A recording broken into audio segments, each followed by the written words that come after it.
Cette semaine, dans le Macronomètre, nous allons évaluer deux lois qui visent à moderniser les finances publiques avec une note de 5 sur 10. Dans ces deux lois, une loi ordinaire et une loi organique, il y a beaucoup d'aspects positifs.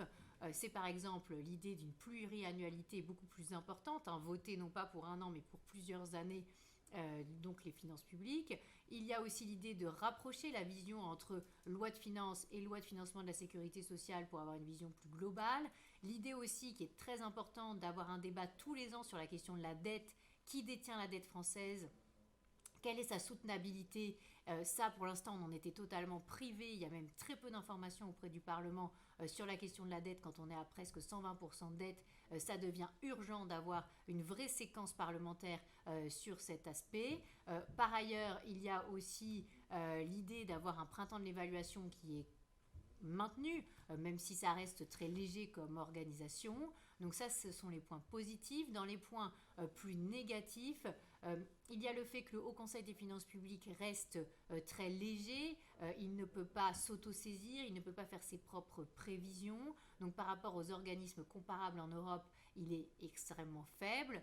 Par ailleurs, on voit qu'il n'y a toujours pas auprès du Parlement un organisme d'évaluation des politiques publiques comme il en existe par exemple au Royaume-Uni. Donc le printemps de l'évaluation est vraiment ridicule par rapport à ce qui existe ailleurs dans les grandes démocraties.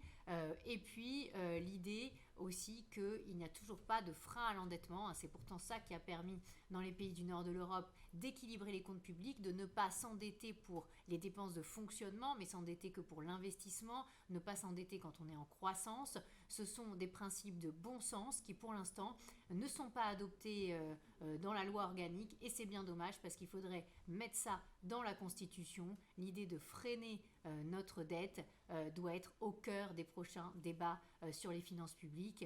Donc il manque encore tous ces aspects-là, d'où la note de 5 sur 10.